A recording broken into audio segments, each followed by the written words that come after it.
성경 말씀 봉독하겠습니다. 신약 성경 로마서 11장 12장 1절 말씀입니다.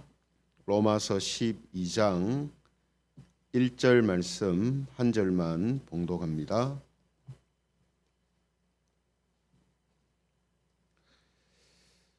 로마서 12장 1절입니다.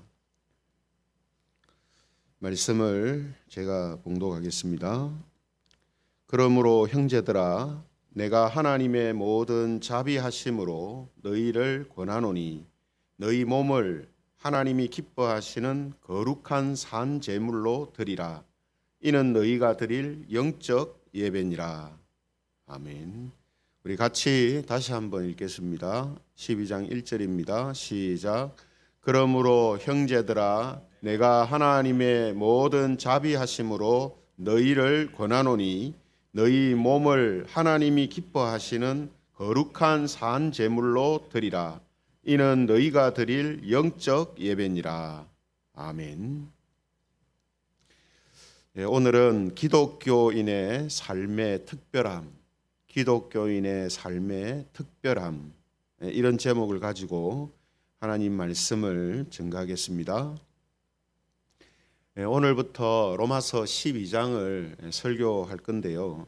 일반적으로 로마서를 구분할 때에 1장에서 11장까지는 이 교리에 관한 말씀이고 12장에서 16장까지는 기독교 윤리에 관한 말씀이다라고 구분을 합니다. 여기에서 기독교 윤리다라는 말은 풀어서 말하면 기독교인의 삶이다 이런 뜻이죠. 그래서 기독교 윤리라는 것은 기독교인들이 이 세상에서 어떻게 살아야 하는지를 알려주는 말씀이다라는 뜻이 기독교 윤리라는 말 속에 들어가 있습니다. 그래서 기독교 윤리는 기독교인의 삶을 말한다라는 거죠. 그런데 우리가 알아야 할 게 뭐냐면 이 기독교 윤리라고 했을 때에 윤리라는 말이 들어가니까 마치 세상에서 이야기하는 윤리하고 같은 것으로 생각할 가능성이 있다라는 거죠. 하지만 기독교 윤리는 세상에서 말하는 윤리나 혹은 다른 종교에서 말하는 윤리하고는 다른 특별함이 있다라는 겁니다. 물론 공통적인 요소도 있죠. 하지만 그 어떤 근원부터 뿌리부터 이 기독교 윤리는 다른 일반 이런 윤리하고는 다른 특별함이 있다라는 겁니다. 그래서 이 시간에는 기독교 윤리, 즉 기독교인의 삶의 이 특별함에 대해서 함께 살펴보려고 하는데요. 특별히 세 가지를 가지고 기독교인의 삶의 특별함을 살펴보겠습니다. 기독교인의 삶의 특별함 첫 번째는 뭐냐 하면 기독교인의 삶은 교리 위에 짓는 집이다라는 것입니다.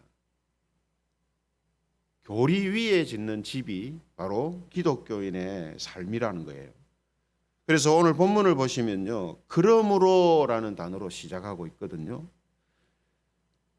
그래서 서두에 말씀드린 것처럼 이 로마서 1장에서 11장까지는 뭘 다루고 있댔습니까? 교리를 다루고 있댔잖아요. 그런데 11장을 마치고 12장에 이제 넘어가면서 그러므로라는 단어로 연결을 시켜주고 있습니다.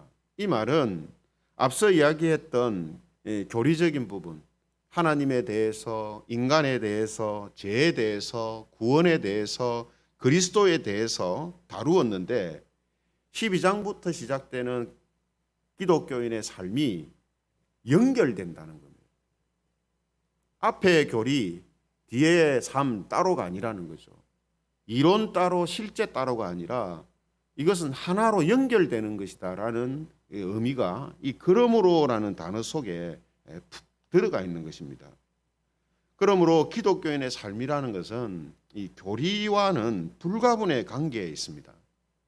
그래서 비유를 하자면 기독교인의 삶이라는 것은 말씀드린 것처럼 교리라는 기초 위에 짓는 집과 같다라는 겁니다. 교리가 기초라면 삶은 그 기초 위에 집을 짓는 것과 같은 거라는 거죠. 그러니 당연히 교리를 바르게 아는 지식이 중요하고 교리를 잘 다지고 잘 준비하는 것이 중요하다라는 것을 우리가 알게 됩니다. 그러므로 교리를 우리가 모르거나 혹은 교리에 대해서 잘못 이해를 하고 있고 잘못된 지식을 소유하고 있으면은 뭐가 잘못되냐 하면 신앙이 잘못되고 신앙 생활이 잘못되는 것입니다. 삶이 잘못되는 거예요. 왜 그렇다고요? 이거는 떨어져 있는 게 아니고 연결되어져 있고 그 연결도 그냥 단순히 연결되어 있는 의미가 아니고 그 위에 집을 짓는 것과 같은 것이기 때문에 교리와 삶은 하나라는 거죠. 하나. 이것이 바르게 이해되지 않으면 이 지식과 삶이 다르게 나타나는 양상을 띈다는 겁니다. 말 다르고 행동 다르고 삶이 하나가 돼야 되는데 내가 아는 것과 삶이 하나가 돼야 되는데 내가 믿는 것과 삶이 하나가 돼야 되는데 이게 그렇게 되지를 못하는 현상들이 이제 나타난다는 거예요. 그래서 말하는 거 다르고 지식으로 알고 있는 거하고 삶이 다르고 이렇게 이제 된다는 거죠. 이런 이유 때문에 우리는 성경을 통해서 하나님이 말씀하시는 것을 바르게 알아야 되고요. 또 체계적으로 알아야 됩니다. 그런데 이것이 항상 계속돼야 돼요. 항상 계속돼야 됩니다. 이전에 알았다고 이전에 배웠다고 이제는 더 이상 알 필요도 없고 배울 필요가 없다 이렇게 생각해서는 안 되는 겁니다. 왜 그렇습니까? 집을 짓는 거거든요. 삶은 바른 지식을 가지고 그 지식을 가지고 살아가는 것이 이게 바로 신앙의 삶이고 기독교인의 삶이라는 겁니다. 그리고 기독교인의 삶의 특별한 두 번째는 뭐냐면요. 기독교인의 삶은 권면이다라는 겁니다. 권면. 그래서 본문을 보시면요. 그러므로 형제들아 이래 놓고요. 뭐라고 합니까? 뭐 하고 권하노니 이렇게 돼 있죠. 권하노니. 형제들아 내가 권하노니 너희를 권하노니 이렇게 돼 있습니다. 그래서 말을 할 때에 종들에게 명령하노니 아니면 형제들에게 명령하노니 이렇게 하지 않고 뭐라고 했댔습니까? 권하노니라고 이야기하고 있거든요. 형제들에게 권한다라는 이 말은 표현은 기독교인의 삶은 명령이나 강요가 아니고요. 자원함이라는 뜻이 그 속에 포함되어 있습니다.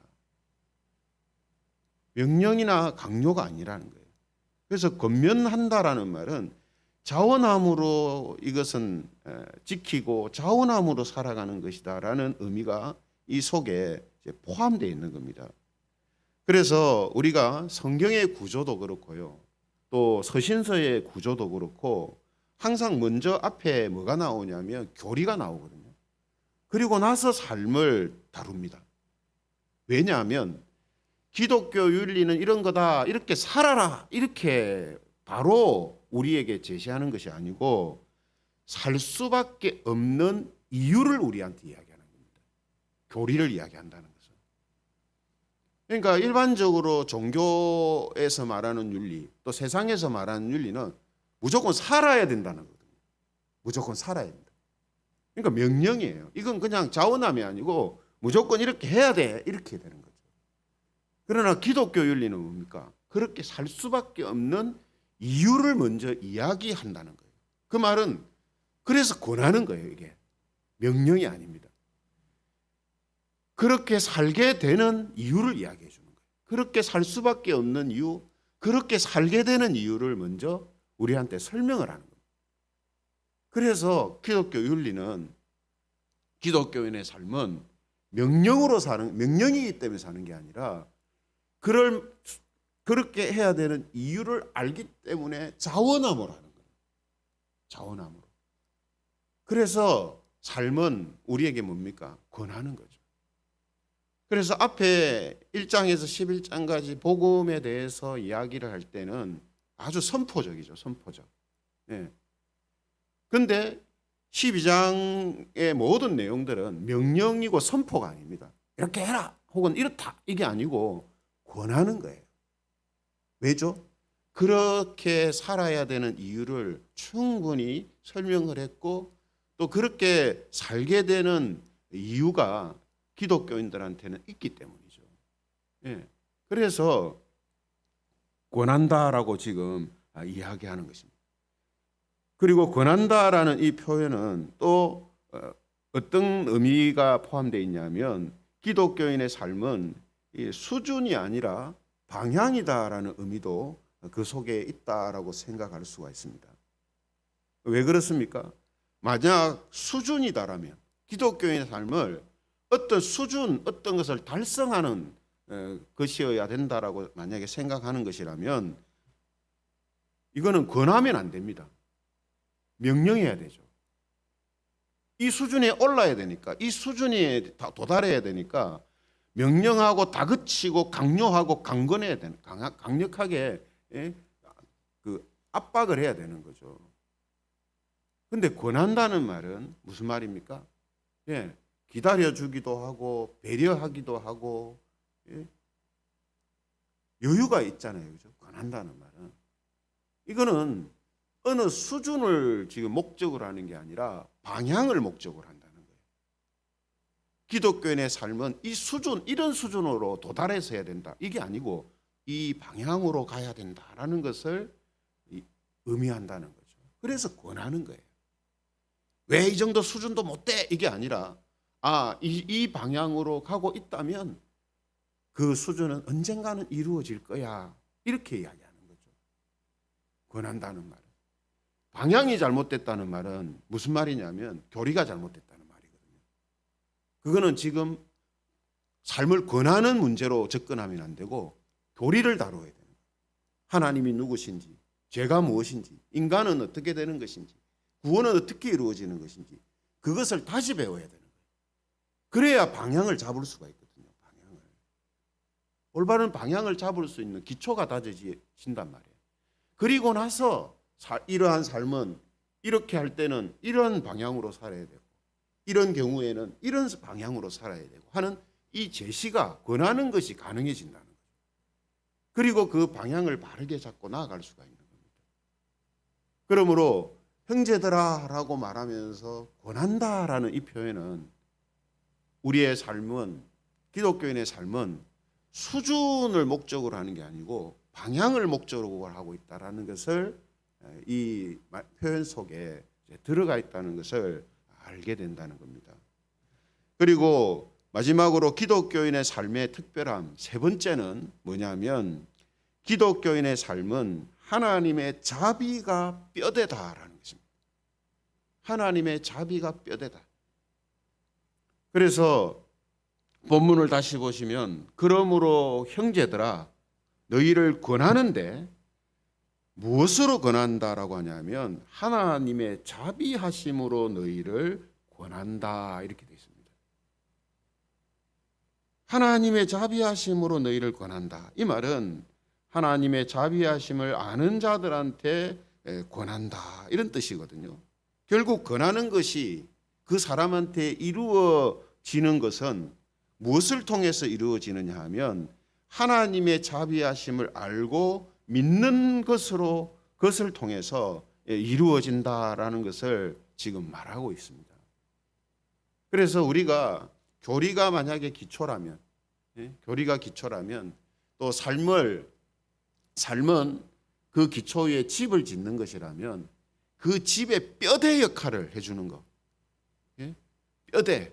그러니까 모든 것을 세워나갈 때 가장 중요한 뼈대 역할을 하는 게 뭐냐면 하나님의 자비하심이다. 하나님의 자비하심을 아는 것이 그 사람 속에 있을 때에 그 하나님의 자비하심을 통해서 집을 짓는, 즉 우리의 삶이 바르게 나아갈 수 있는 뼈대가 세워지는 거다 말이죠. 결국 하나님의 자비하심을 모르면 올바른 집을 지을 수가 없는 거예요. 자기 열심으로 짓는 게 되죠. 이런 의미에서 기독교인의 삶은 바로 하나님의 자비를 뼈대로 하고 있는 것이다라는 것을 우리가 알게 된다는 것입니다. 그러므로 앞서 기독교인이 자원해서 하나님의 뜻과 말씀으로 살려고 한다라고 했는데 그 이유가 어디에 있습니까? 하나님의 자비하심을 깨닫고 경험하여서 알고 있기 때문이죠. 그래서 로마서 1장에서 11장까지의 그 교리라는 것이 결국은 그 교리 속에 깊이 스며들어가 있는 게 뭐냐면 하나님의 자비거든요. 하나님의 자비입니다. 교리를 통해서 하나님의 자비하심이 그 속에 들어가 있는 거예요. 그래서 우리가 주일날 제가 설교를 했습니다만 성도의 삶의 마지막, 성도의 삶의 중요한 시기의 마지막은 항상 하나님을 향한 송축으로 끝난다라고 했잖아요. 하나님께 영광 돌리고 하나님을 찬양하는 것으로 끝난다고 말씀드렸잖아요. 그것처럼 오늘 하나님의 이 그 뜻, 하나님의 그 어떤 역사하심, 또 교리 이런 것에 대해서 알게 되면 하나님을 향하여서 나오는 찬양과 영광 돌림이 있는데 그것이 뭐냐면 바로 우리의 삶이라는 거예요. 우리의 삶. 우리의 삶의 마지막이 하나님을 향한 이 송축으로 끝나는 이유가 뭡니까? 하나님의 자비하심을, 하나님의 은혜로우심을 알기 때문이거든요. 마찬가지로 교리를 통해서 하나님의 자비하심을 알게 되면 우리의 삶이 그 자비하심을 뼈대로 해서 하나님이 원하시는 모습으로 이루어지는 삶을 살아간다라는 겁니다. 이런 의미에서 기독교인의 삶은 하나님의 자비가 뼈대다라는 거예요. 뼈대. 그래서 우리가 생활하는 이제 중간중간에 또 하나님께 예배드리는 가운데 하나님의 그 긍휼하심과 하나님의 사랑과 하나님의 이 자비하심 이런 부분들을 우리가 항상 느낄 수 있어야 되고 그것이 항상 우리에게 있어야 한다라는 겁니다. 왜 그렇습니까? 우리의 삶을 잘 지어갈 수 있는 뼈대의 역할을 하는 것이 하나님의 자비하심이거든요. 그래서 이 하나님의 자비하심에 대하여서 그 마음이 식어지거나 하나님의 사랑에 대하여서 뜨거움이 없어지면 결국 그 삶도 냉랭해지고 그 삶이 바르게 세워지지 못하거든요. 뼈대가 없으니까. 예. 그래서 성도들도 그렇고 목회자들도 그렇고 하나님의 이 자비하심에 대하여서 마음이 이 뜨거워짐을 경험하는 것이 우리에게 있어서 늘 계속될 수는 없겠지만 우리의 삶에 있어서 혹은 하나님의 말씀을 대할 때 또 하나님을 대할 때 우리에게 이게 계속해서 반복적으로 찾아와야 되는 거라는 거죠. 그래야 기독교인의 이 삶이라는 것이 성경이 이야기하고 있는 모습으로 지어질 수 있고 펼쳐질 수가 있다라는 겁니다. 그래서 우리는 이런 이유 때문에 우리의 말과 행동이 나의 그냥 어떤 열심이나 어떤 내가 좋아하는 것이기 때문에 나오는 것인지, 내가 기본적으로 태어날 때부터 가지고 있는 것이기 때문에 나오는 것인지, 아니면 하나님의 자비하심을 아는 것에서 나오는 것인지, 이것을 항상 살펴봐야 되는 거예요. 내가 하는 말과 내가 하는 행동이 하나님의 그 사랑과 은혜, 긍휼하심 이런 것들을 알므로 인하여서 나오고 있는 것인지 이걸 항상 점검하고 살펴봐야 한다는 겁니다. 그러므로 성도 여러분, 우리가 살펴본 것처럼 기독교인의 삶은 교리를 기초로 하고 하나님의 이 자비를 뼈대로 해가지고 자원하는 마음으로 지어가는 집과 같은 것입니다. 그러므로 오늘도 저와 여러분들에게 주어진 이러한 생활 속에서 살아갈 때에 오늘 이 세 가지가 우리 속에 있기를 바랍니다. 우리의 삶이 항상 하나님을 아는 것에서 아는 것을 기초로 해서 펼쳐지고 또 그 방향을 바라보며 자원함으로 나아가고 또한 하나님의 자비하심이 우리의 삶의 동력이 되어져서 살아가는 이런 삶을 우리가 살기를 원합니다. 오늘도 이런 모습으로 살아감으로 인해서 하나님이 기뻐하시는 하나님의 백성다운 그런 모습으로 생활하는 그런 저와 여러분들, 우리 김해 적은교회 모든 성도님들이 되시기를 주님의 이름으로 축원합니다. 말씀을 생각하시면서 우리 같이 기도드리겠습니다.